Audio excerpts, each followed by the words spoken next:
We'll be live.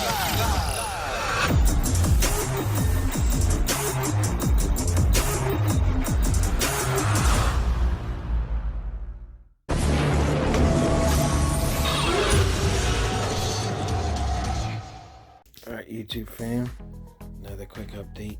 So, I wanted to direct your attention to the Voodoo Rear sets. Now, remember in the another video, I showed the install and how I had to work the brake line and everything, which was a challenge, but I got it done, right?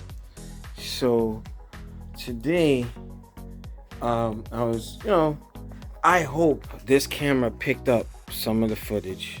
It was some good stuff. Ran into some riders, and we had a ball because I was headed down south. But with that being said, yeah, that thing better. Ooh, I'm gonna be mad if it failed me again, because without going on a tangent, I lost some of my Rolling Thunder footage. I'm gonna leave that for another day. But back to this. So what I'm doing here is I'm putting the shift rod. I usually stay away from those because sometimes, on Lola, my ZX10, that used to come loose or whatever. I'm gonna put some Loctite just to make sure it doesn't come, right out. But the reason why I'm going to swap out the lever with the shift rod is because on the fly, if I want a GP shift, I can do that with this. With the rod, the lever, that's not an option. So literally, yeah, I'm gonna be doing that. Yeah, maybe tomorrow. I'll see how I'm gonna record this. But this is to let you know, and see, that's my quick shifter from healtech right in here. So literally, I can probably put it like here or so. I'll figure it out. Or I might end up having it put in here or so. But yeah, I'm gonna figure it out. But in the meantime, just gonna see. But I just wanted that option, and plus it looks cool, because it don't match the other side. So we'll see. I'll probably resume the video tomorrow. But I was looking, I was like, man, you know what? The more I put the Sato rear set, I had Sato rear sets before, but with the Voodoos on here, I think that would be a really cool advantage. And especially if I'm doing some SmackDown stuff, I can just flip it, GP shift, do my thing for the day, and then when I'm done, put it back to regular street. This did some wonders today. Loving that clear screen.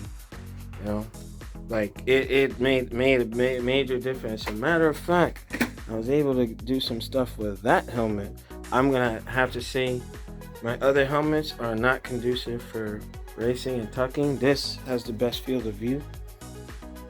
So yeah, this is just setting up for next season. Won't get to, see all the benefits of this. But yeah, some surprises coming in the shoot. But yeah, I'm putting that on, so I have the option to GP shift. So it's gonna be a good time. So we'll see if I resume it. If not, we'll go from there. Hi, YouTube fam, this is the next day. Yeah, I'm playing around with the shift rod. Now this is what's native to the bike. Actually straightforward and easy. I'm trying to work with my quick shifter sensor on this, but so far I got the orientation. This is standard shift. If I wanted to GP shift it, I would invert it. But here's the thing, with the GP shifting the kickstand, it's kind of like I would need room to run it low, and you have to extend the shift rod. But I'm gonna try it today. But yesterday I was kind of a little tired. But yeah, this is kind of where I'm gonna go, because right now down for first, up for the rest of the gears. If I switch it, it'll be up for first and down everything else. This is better for cornering. And if you're doing smackdowns, you get more positive shifting, right? So I figured I was gonna try it. Plus, this was kind of clashing. You know, you got the aluminum, and then you run around and put this on there, and it looks more streamlined. Like slowly, I'm putting the kit together, you know, and seeing what can be done. But that's kind of where this is gonna end up. So, like I said, to those who are debating between a quick shifter with dynojet or healtech, this is all you got to put in there. Get that motion sensor in there, and it'll kill the ignition, allowing the shift to occur. So with that being said, I'm messing around with it. This is pretty much it. But yeah, like here, you know, since it's adjustable, I can move it higher or lower. But one thing I did notice with the shift, it was like thud. It was like, like it engaged. So my goal is, once I put the shift star upgrade in there, you know, there won't be any more false neutrals and so on and so forth if I'm partaking in a particular activity. So yeah, this is just for knowledge for my CX14 brothers. You know, I just want to make this more like a encyclopedia for those who are trying to do things. You know, this is the only bike I have, so I'm gonna play with it, and I'm gonna try different things and see where it goes.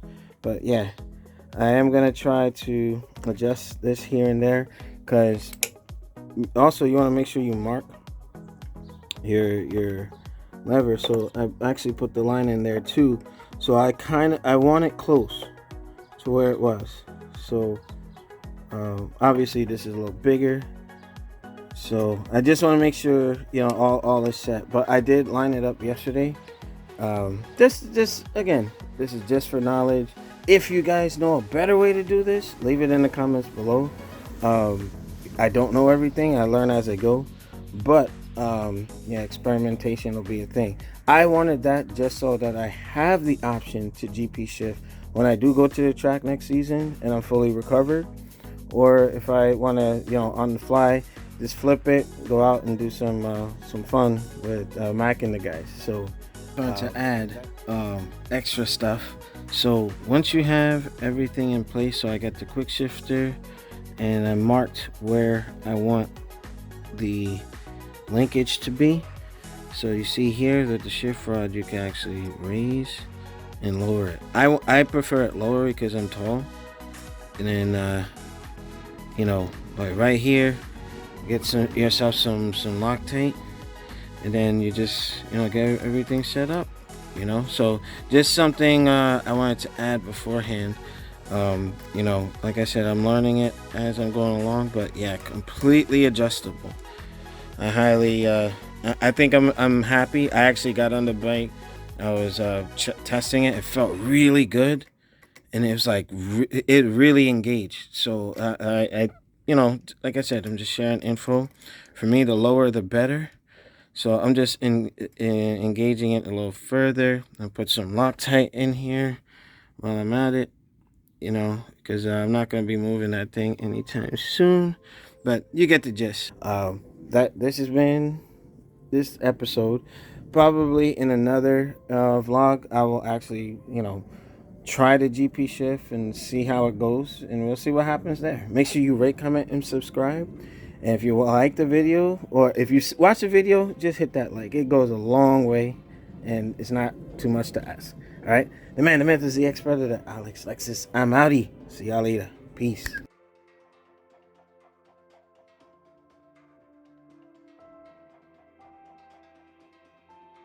All right, YouTube, this is an impromptu video. Mike is here helping me out. I'm gonna give a big shout out to Kenneth. Steve is working on your bike, man, so it's in good hands. All right, so the purpose of this, we're actually looking at two quick shifter options. So as you can see here, Mike went ahead and got the dynojet solution. It's different from the one I have, but it does look good. But you do have to actually drill into the frame. Now this is clutchless upshift with throttle. So, and as you can see, you have to drill into the lever itself. But like Mike said to me offline, where it's not going to come out, so that's his permanent solution. Then I'll direct your attention over here. Now, as you saw earlier in the video, I got my healtech with my sensor and the rod. So now for me, because I can do quick shifting and I can reverse into GP shift, I wanted to, you know, be able to do my thing, and I can adjust. Now on your bike, Mike, you can still get rear sets and make it adjustable too. You know, it's just the front lever. I actually like it where it is. It's perfect. Okay. Yeah, because It really is. I know. love it. Yeah, like for me now, when I'm like doing smackdowns and stuff, I need it a little lower because I'm gonna be tucked and my toe is gonna be down. So, Actually, the fitment, I really can't complain. I really can't. Yeah. Like, look at this. This is not. This is Well, literally Arthur held by drilled 2 that bolts. in. Arthur did this, yeah. You see, these guys will take care of you. Comes from Stephen Arthur from over here. Yeah. All right. Very solid. Mhm. I don't want to. Now you were saying when you tested it, it was all what you have it set. Effortless. Yeah. So 2,000 RPM. Mine, I have it set to 3. Mine's at 2. I didn't try it at 2. I just tried it like around. Now, did they 4,000 program it and- themselves, or like how did they go about it? What's up? How did they program your kill times, like, or is it automatic? I don't know. Yeah, I You know. would have to- you This would one honestly have actually to has an adaptive contact mode. Arthur with that. Okay. To be honest, he had his laptop. He did everything. Okay. Okay. Yeah, He here. literally did everything. Yeah, the you know the difference is here you kind of need software. Yeah. With this one, all you need is the app that I showed on the channel before, and you know you can play with it, you know, on the fly as opposed to. But As they're I said different. before, Uh-huh. eventually, maybe one day they'll go and have something like a some type of mapping, and it will be able to do auto blipping. Who Yeah. knows? Well, yeah. Maybe. All right, One but day. it does look good. All right, so in impromptu video, we're gonna figure something out before it gets dark. Now that daylight savings is in effect, so make sure you rate, comment, and subscribe. And like I said, I switched out the windscreen for a little bit. All right, so we'll see you guys later. Gonna get some ride on the 14s. Yeah. All right, we outie.